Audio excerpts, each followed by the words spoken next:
Hello बच्चों, कैसे हैं आप लोग। आज हम पढ़ेंगे क्लास 7th का दक्षता अभ्यास 2। तो देखिए, दक्षता अभ्यास 2 की पहली सवाल कह रहा है -8 की घात 7 का गुणा रूप लिखिए। भाई एक गुणा रूप लिखना है कि मान नहीं लिखना है, जितनी बार दिया है वही के 7 बार गुणा कर लो। तो -8 का 7 बार गुणा कर लेंगे तो -1 हो गया, फिर देखिए 2 हो गया, यहाँ 3 हो गया, ये 4 हो गया, फिर 5, 6 और ये 7। यही कहा था -8 के घात 7 का गुणा रूप लिखिए। तो -8 7 बार था तो हमने 1 2 3 4 5 6 7 7 बार इसको लिख लिया। यही हमारा क्या हो गया, आंसर। ठीक है, जितनी बार कहा था उतनी बार हमने गुणा रूप लिख लिया। ठीक है, अब दूसरी देखिए भाई। तो दूसरी में कह रहा है -1 की घात 999 का मान क्या होगा। पहली चीज तो हम जानते हैं, आप 1 को कितनी बार भी गुणा करिए किसी संख्या से तो एक ही मान आता है। अब समझने की बात यह है कि -1 आएगा या +1, तो हमेशा याद रखिए यदि आपकी घात जो है वो एक सम संख्या होगी तो मान हमेशा प्लस में आएगा। अगर घात जो है वो विषम संख्या होगी तो मान हमेशा माइनस में आएगा। तो यहाँ देखिए 999 हमारा विषम है तो -1 के घात के मान का है भाई, तो -1।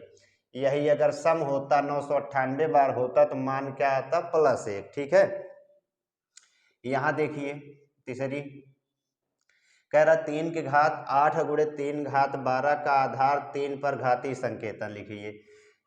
देखिए आधार बराबर है, आपका घात अलग अलग है, तो भाई गुणा में बताए रहे जब भी ऐसी कंडीशन आए आधार बराबर हो घात अलग अलग हो गुणा हो तो क्या करो भाई, घात घात को जोड़ लो। तो यहाँ हमने 8 + 12 कर लिया तो हमारा 3 के घात कितना आएगा हो, 12 8 20। अब ये 3 पर घात कहा था तो यह देखा 3 पर 20 के घात आ गई हमारी। ठीक है, तो हमने इसको भी कर लिया। चौथी में कह रहा है 9 घात 7 भागे 9 घात 3 का आधार 9 पर घातीय संकेतन लिखिए। भाई सेम ऐसे ही सवाल है, यहाँ गुणा था तो जोड़ लिया हमने, भाग है तो घटा लेंगे। 7 भाग है तो -3, तो ये होगा भाई 9 के घात 7 में से 3 गए 4, तो यही हो गया हमारा आंसर। ठीक है, अब देखिए पांचवी सवाल में क्या कह रहा है। तो पांचवी में कह रहा है 8 के घात 5 - 5 का मान बताओ। तो 8 के घात 5 में 5 गए 0, और हम जानते हैं भाई कि किसी की भी घात 0 होगी तो उसका मान हमेशा क्या लिखा जाएगा, 1। ये होएगा आंसर। छठवीं देखिए, अब छठवीं सवाल है 2 घात 3 के होल घात 8। जब घात के ऊपर घात हो तो हमने बताया था कि घात के ऊपर हो अगर घात हो तो घात घात के गुणा हो जाता है, 3 8 24। तो यही हमारा हो गया 2 के घात 24 आंसर। ठीक है, तो हमने 6 तक सवाल कर लिया। घात के ऊपर घात था तो घात घात का गुणा, किसी की भी घात 0 का मान क्या होता है, 1 होता है। ठीक है, तो आगे सवाल अब हम देखते हैं। सातवीं में कह रहे हैं -128 को आधार -2 पर घातीय संकेतन में लिखिए। तो देखिए भाई -128 को -2 के घात रूप में लिखना है। तो देखिए कैसे लिखेंगे, यहाँ -2 लिख दिया। अब हम आंसर लिखेंगे तो सबसे पहले क्या करेंगे, 128 का निकाल लेते हैं लासा। तो 2 छंग 12, 2 चौके 8, 2 तियाँ 6, 2 दूना 4, 2 एक कम 2, 2 छंग 12, फिर 2 8 16, 2 चौके 8, 2 दूना 4, 2 एक कम 2। तो 2 कितनी बार आया भाई, 1 2 3 4 5 6 7। तो -128 के पहले जब लासा निकाले तो 2 7 बार आए। एक घात रूप में लिखना था तो क्या लिख देंगे, -2 लिखे ना, घात कितनी हो जाएगी भाई, तो 7 हो जाएगी। ठीक है, यही 8 बार आया होता तो 8 लिख देते, 6 बार आया होता तो 6 लिख देते। ठीक, अब 8वीं देखिए।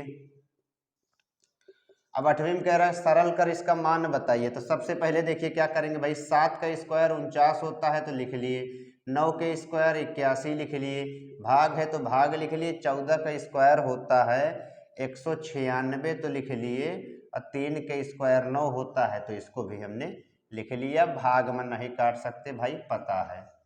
तो 81 भाग का करे गुणा तो 9 चला गया ऊपर और 196 कहाँ आ गया, नीचे। 49 एकम 49, 49 चौके 196, और 9 एकम 9, 9 9 81, बचा का 1 एकम 1, अब बटे 9 चौके 36। यही हो गया हमारा आंसर। यही क्या हो गया, आंसर हो गया। ठीक है, 7 का स्क्वायर 49, 9 का 81, 14 का 196, 3 का 9, पहले स्क्वायर हटाए, भाग का बदले गुणा में काट लिए, हमारा आंसर आ गया। अब कह रहा भाई -4 किस संख्या का गुणात्मक प्रतिलोम है। कह रहा किस संख्या का गुणात्मक प्रतिलोम है -4। तो देखिए यहाँ समझते हैं, अगर हम भाई -4 है, हम जानते हैं भाई सबके नीचे बटे 1 होता है और गुणात्मक में क्या होता है, संख्या पलट जाती है। ठीक है, तो ये जब पलटेगी तो 1 चला जाएगा ऊपर और -4 जो है वो कहाँ आ जाए, नीचे आ जाए। तो जो -4 है वो +4 हो जाएगा और घात जो आपकी प्लस में है वो किस में हो जाएगी, माइनस में। यानी हम कह सकते हैं भाई कि -4 जो है वो किसका गुणात्मक है, तो 4 के घात -4 का, 4 के घात -4 का गुणात्मक प्रतिलोम है। ठीक है, हमने यहाँ लिख लिया। -4 है गुणात्मक मतलब होता है उल्ट, गुणात्मक प्रतिलोम माने संख्या पलट जाती है। तो -4 बटा 1 चला गया ऊपर, ये आएगा नीचे, तो माइनस था प्लस हो गया, ये प्लस था तो माइनस हो गया, यानी इसी 4 घात -4 का क्या है भाई, ये तो गुणात्मक प्रतिलोम है। ठीक है, अब आगे देखते हैं। 10वीं सवाल है, पृथ्वी से चंद्रमा की औसत दूरी भाई यहाँ दिया गया है, इसे वैज्ञानिक संकेतन में व्यक्त करना है। ठीक है, अब वैज्ञानिक संकेतन आपको हम बताए थे पहले, एक बार इसको लिख लेते हैं। तो क्या है, 38, 44 और 5 0, 1 2 3 4 5, ये हमारा दिया गया है। इसको वैज्ञानिक संकेतन में देखिए कैसे लिखेंगे। हम बताए थे आपको भाई कि वैज्ञानिक संकेतन का मतलब होता है 10 की घात रूप में लिखना, और यदि जहाँ दशमलव ना हो उसमें मानेंगे अंत में, और एक अंक छोड़कर ही वो दशमलव लगाते हैं। ठीक है, और बाएं साइड जाएंगे तो घात प्लस में हो जाएगी और दाएं साइड जाएंगे तो माइनस में। तो यहाँ देखिए दशमलव यहाँ मानेंगे क्योंकि कहीं नहीं है, तो अब ला के इसको कहाँ रख देंगे, 3 के बगल में। ठीक है, तो ये हो जाएगा भाई हमारा 3.844। एक बाद 0 है तो 0 लिखे, कोई मतलब नहीं है। गुणे 10 के घात कितना गए हैं, 1 2 3 4 5 6 7 8, यही हमारा क्या हो गया, आंसर। वैज्ञानिक संकेतन आप जानते ही हैं भाई कि दशमलव अगर कहीं नहीं है तो अंत में मानिए और उसको लेके जाके कहाँ रख देंगे, ये हमेशा एक अंक छोड़कर ही उसको लिखते हैं।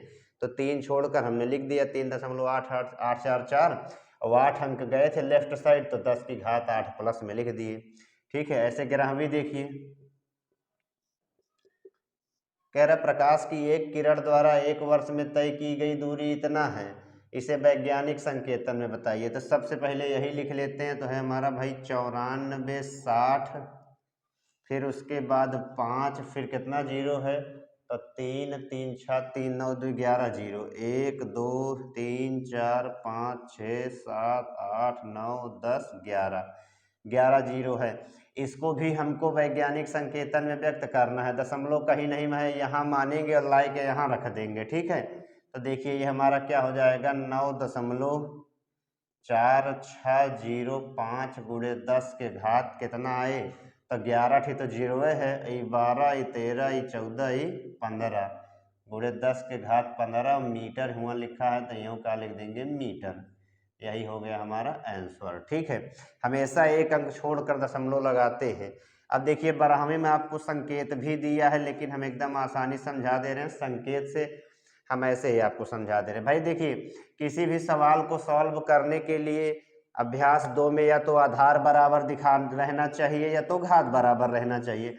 यहाँ तो भैया दोनों नहीं बराबर है, तो सबसे पहले क्या करेंगे, सबसे पहले इनका हम घात बराबर कर लेते हैं। ठीक है, तो 2 घात 38 को भाई 38 अगर 32 मिल जाए तो काम हो जाए, 32 32, तो 2 घात 38 को हम किस में तोड़ सकते हैं, तो 2 घात 6 और 2 घात 32 में तोड़ सकते हैं ना, आधार बराबर है। और इसको जब सॉल्व करोगे तो 2 घात 38 ही आपके आएगा। ठीक है, तो 2 घात 38 को हमने तोड़ दिया 2 घात 6 गुणे 2 घात 32 में, और यहाँ है हमारा 5 के घात 32 पहले दिया है।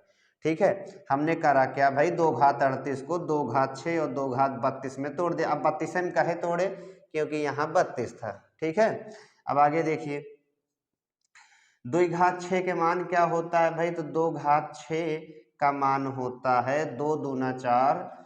देखिए ऐसे 2 घात ऐसे ही लिख लीजिए, 2 गुणे 2 गुणे 2 फिर गुणे 2 4 हुआ, फिर 5 और फिर 6। हमने इतनी बार लिख लिया। अब गुणे, अब यहाँ देखिए 2 गुणे 5। अब आप एक सूत्र आपको हम बताए थे, a की घात यम गुणे b के घात यम, यानी आधार अलग अलग हो घात समान हो तो आधार आधार का गुणा कर लेते हैं। सेम यहाँ भी है, तो 2 और 5 का हम क्या लिख सकते हैं, इसको ऐसे लिख लेंगे 2 गुणे 5 के घात में 32। ठीक है, अब 2 दूना 4, दूना 8, दूना 16, दूना 32, दूना 64, यानी 2 की घात 64 हो गई। गुणे 2 पंचे 10 के घात 32 हो गया।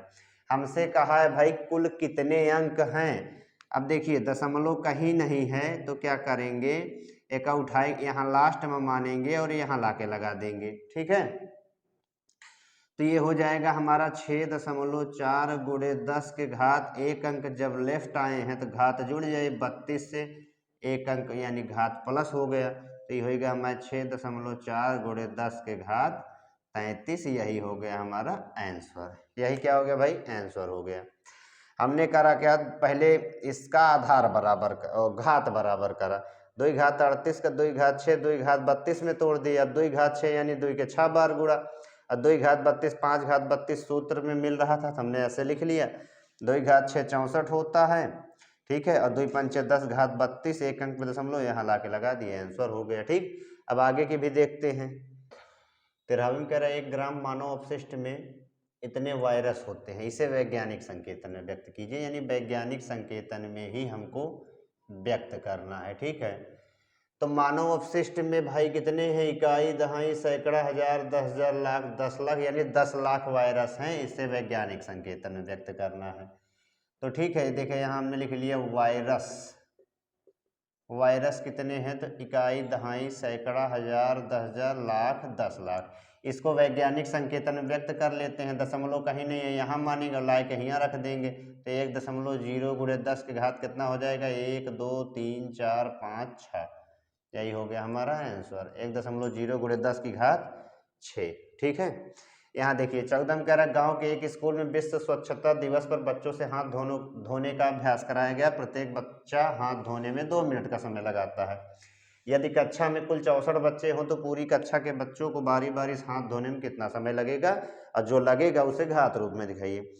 जब भी ऐसे सवाल आए भाई तो ऐसे समझो, कैसे हम कहते भाई कि क्लास में टोटल 10 बच्चे हैं और एक बच्चा हाथ धोने में 2 मिनट लगाता है, तो 10 बच्चे कितना लगाएंगे भाई, सब गुणा कर लोगे, 2 दहम्मा 20, तो यहाँ भी गुणा कर लेंगे हम। अगर एक बच्चा 2 मिनट लगा रहा है, 64 बच्चा कितना लगाएगा, 64 गुणे 2 कर लेंगे। तो यहाँ देखिए हल कर लेते हैं भाई। तो कह रहा है प्रत्येक बच्चा, प्रत्येक यानी एक बच्चे को हाथ धोने में लगा समय कितना है, एक बच्चे को हाथ धोने में लगा समय, हाथ धोने में लगा समय बराबर 2 मिनट। ठीक है, अब कह रहा 64 बच्चे हैं टोटल, तो यहाँ लिख देंगे 64 बच्चे को हाथ धोने में लगा समय, हाथ धोने में लगा समय। तो भाई एक बच्चा का 2 मिनट, तो 64 बच्चे क्या कर लेंगे, 64 गुणे 2 कर लेंगे, और 64 गुणे 2 आपका क्या हो जाता है, 128। तो यहाँ 128 मिनट आ तो गया आंसर हमारा, लेकिन कहा है इसे कि वैज्ञानिक संकेतन, अरे सॉरी, घातांक रूप में व्यक्त करना है। तो 128 को घातांक रूप में व्यक्त करने के लिए हम इसका निकाल लेंगे लासा, तो 2 से कट गया 64 बार में, फिर 2 से कट गया 32 बार में, फिर 2 से 16, 2 से 8, 2 से 4, 2 से 2 और 2 से 1, यानी कितनी बार आया, 2 हमारा 7 बार आया। तो यहाँ हमने लिख दिया 2 की घात 7 मिनट, यही क्या हो गया, आंसर हो गया। ठीक है, तो एक बच्चा 2 मिनट लगा रहा था, 64 बच्चे 128 मिनट लगाए, गुणा कर लिए, और इसको घात रूप में व्यक्त करना था तो हमने इसका लासा निकाल लिया, 2 7 बार आया, 2 घात 7 लिख दिए। ठीक है, अब हम लास्ट सवाल देखते हैं। 15वें सवाल में कह रहा है एक कस्बे की आबादी में अधिकांश लोग सांस की बीमारियों से ग्रस्त थे। जांच करने पर उस कस्बे की प्रदूषित वायु में 2000 विषाक्त जीवाणु प्रति घन मीटर पाए गए, जो कि एक सप्ताह में 100 गुना बढ़ जाते हैं। 3 सप्ताह बाद जीवाणुओं की संख्या को मानक संकेतांक में व्यक्त कीजिए। देखिए इस सवाल को कैसे सॉल्व करेंगे। कह रहा है कि इतने लोग जो हैं 2000 विषाक्त जीवाणु प्रति घन मीटर पाए जाते हैं, यानी 1 घन मीटर में कितने जीवाणु पाए जाते हैं, 2000। जो कि एक सप्ताह में 100 गुना बढ़ जाते हैं। तो भाई एक सप्ताह में 100 गुना बढ़ रहे हैं तो अगले सप्ताह 100 गुना बढ़ेंगे, फिर अगले सप्ताह 100 गुना बढ़ेंगे। यानी यहाँ देखिए प्रदूषित वायु में विषाक्त जीवाणु जो हैं वो 2000 हैं। कितने हैं? 2000। यह 2000 जीवाणु जो हैं वो हर सप्ताह 100 गुना बढ़ते हैं, यानी एक सप्ताह में 100 गुना बढ़ते हैं। ऐसे 3 सप्ताह के बाद का हमको बताना है।